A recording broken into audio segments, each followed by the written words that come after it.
आज पनि म तपाईहरुलाई चिसो चिसो मौसममा तातो तातो थुक्पा खानलाई रेसिपी सहित बनाएको भिडियो लिएर आउँदै छु। अब तपाईहरुलाई म देखाउँछु के हाल्नुपर्छ यसमा भनेर। ल आज मेरो आफ्नै मास्टर शेफ प्रकाश जीले चाहिँ एकदमै मिठो तातो चिकन थुक्पा बनाउँदै हुनुहुन्छ। ल उहाँले भन्नुहुन्छ यो के हामीले चाहिँ कसरी बनाउँछौं भनेर भन्नु त।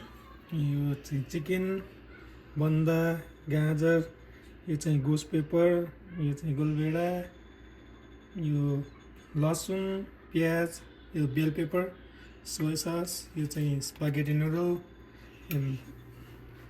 बेसार, यो चिल्ली सस, यो चाहिँ जिरा धुलो, नुन, यो चाहिँ पाप्रिका, अनि यो चाहिँ सिजनिङ। ओके ल अब उहाँले कसरी बनाउँदै हुनुहुन्छ तपाईलाई म सबै देखाउँछु, हेर्दै गर्नु होला। अब हामी सुरु गर्न गइरहेका छौं। ल यहाँ एउटा चाहिँ यो नुडल्स चाहिँ हामी हाल्न गइरहेका छौं। ओके हामीले चाहिँ एउटा यहाँ प्यान लियौं अनि यो प्यानलाई अब यसमा चाहिँ हामी थोरै तेल हाल्छौं।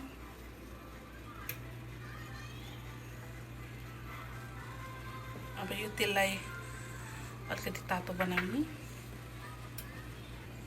अब हाम्रो तेल तातिसकेको छ। अब के हाल्दै हुनुहुन्छ? लसुन, यो चाहिँ लसुन पुराउनु पर्छ।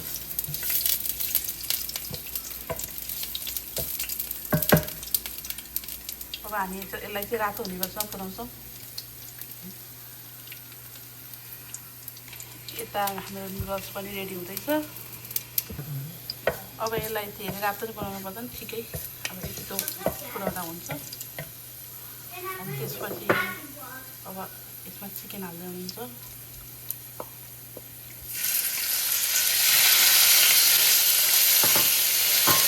चिकनलाई पनि रातो हुनुपर्छ, यसलाई हामीले फ्राई गर्नुपर्छ।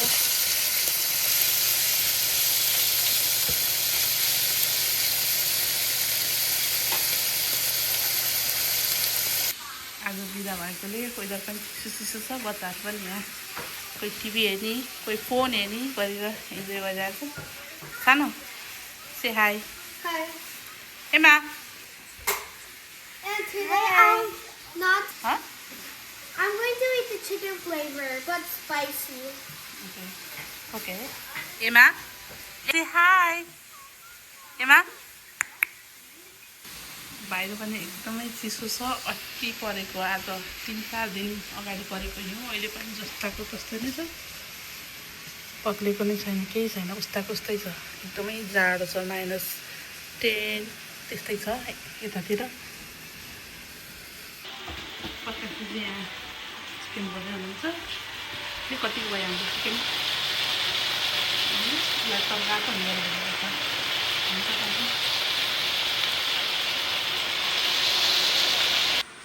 Hi.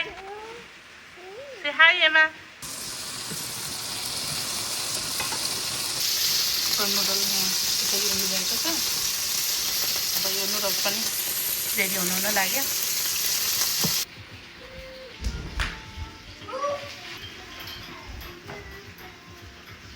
What happened?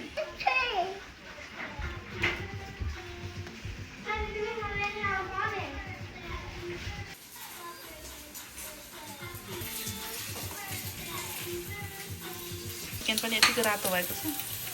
अब चाहिँ यो चिकन चाहिँ यति भुट्दा हुन्छ हैन? हुन्छ। नुन, अनि त्यसपछि नुन, जिरा धुलो,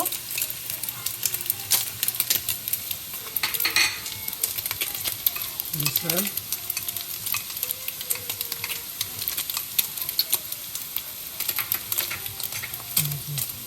पाप्रिका, पाप्रिका,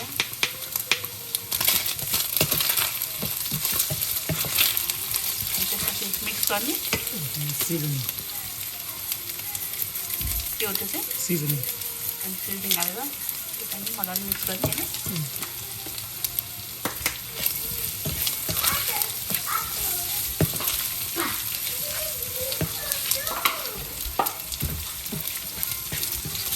अनि यसलाई अब कति जति गर्नुपर्छ? रेडी भयो। हजुर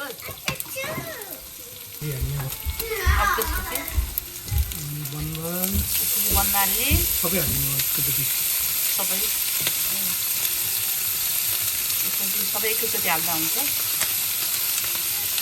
अनि मसँग चाहिँ आज खुर्सानी नभएको हुनाले हरियो खुर्सानी, किनकि यहाँ वरिपरि यता वरिपरि चाहिँ एसियन मार्केट छैन, त्यही भएर हरियो खुर्सानी पाउनलाई अलिक गाह्रो छ। अनि म चाहिँ आज यो गोस्ट पेपर चाहिँ मिसाउन लगाएको छु। गोस्ट पेपर चाहिँ एकदमै पिरोनी भएको छ, जम्मा एउटा मात्रै। यो चाहिँ मैले समरमा रोपेको थिएँ, अनि त्यसपछि यो चाहिँ अहिले फ्रोजन गरेर राखेको थिएँ।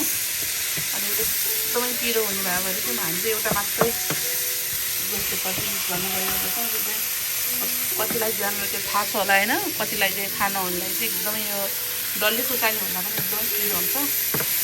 त्यही भएर मलाई चाहिँ एउटै भए पुग्छ। अब यो चाहिँ यसरी मिक्स गरेर भोटे हुन्छ उहाँले। अब सोया सस त्यसलाई पनि यसरी मिक्स गरिदिने। अनि अब के बाँकी छ? अब चिली सस लाग्छ, त्यो चाहिँ एकछिन हाल्नु। ओके, अब यसरी अब यसलाई कति जति मिनट राख्नुपर्छ? यसलाई अब अलिकति यो भेजिटेबल पाक्नुसम्म। भेजिटेबल धेरै पनि नपाक्नु, ठिक छ होइन? बेलासम्म यसलाई राख्छु लो हिटमा। No, not one.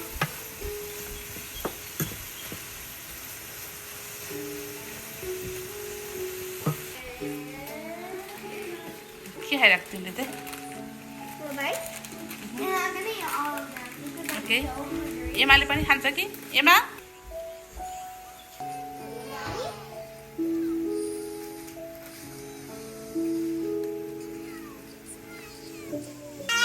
हाम्रो नुडल्स पनि रेडी भइसकेको छ। यो पनि अब हाम्रो रेडी भयो। कुखुराको लागि भेजिटेबल रेडी भयो। अब हामी चाहिँ मिक्स गर्नु गइरहेका छौँ।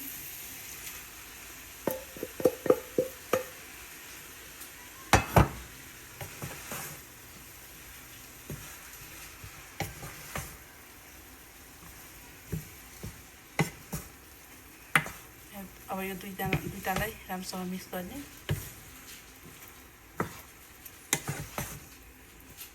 र यसमा अब हामी चाहिँ पानी एड गर्नु गइरहेछौँ।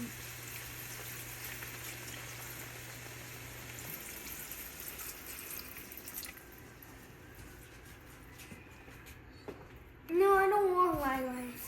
के खान्छ? Yes, please. उसलाई चाहिँ एकदमै त्यो वायर मनपर्छ र त्यो पिरो भएको हुनाले Can I have this? उसलाई Can I eat Khan this? सक्दैन। त्यही भएर उसलाई चाहिँ हामी वायर बनाउनु गइरहेछौँ। उसको चाहिँ फेरि एकदमै वायर फेभरेट हो। तिमीलाई वायर मनपर्छ? What's white? उठ्यो तिम्रो हातमा भएको चाउचाउ। Oh, yes. हाम्रो चाहिँ अब थुक्पा अलमोस्ट रेडी हुनै लाग्यो। यम्मी खानु के खाएको? Chum chum. Daddy, we had that, remember? अब हाम्रो यो रेडी हुनै लाग्यो होइन? कति जति उमाल्नुपर्छ? अब 2 मिनट अनि पाक्छ। ओके, हाम्रो यतिको उम्लिरहेको छ। अब कति मिनट जति पकाउनुपर्छ? रेडी भयो। अब हाम्रो थुक्पा रेडी भयो। पिरो चिकन थुक्पा बनाउन गइरहेको छ। अब यो प्रकाशजीले कति मिठो बनाउनु भएको छ। उहाँले जहिले पनि एकदमै मिठो बनाउनुहुन्छ। झन् जाडो मौसममा त झनै मिठो लाग्छ। लास्टमा चाहिँ हामी यहाँ चिल्ली सस हालेर अब मिक्स गरिदिन्छौँ।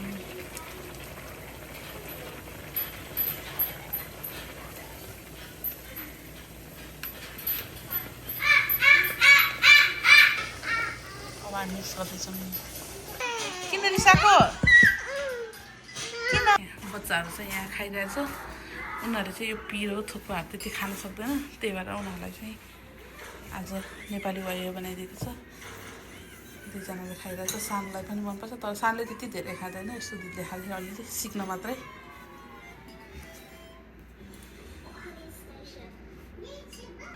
हाम्रो थुक्पा रेडी भइसकेको छ, देख्न सक्नुहुन्छ। अब हामी खानु गइरहेको छौँ।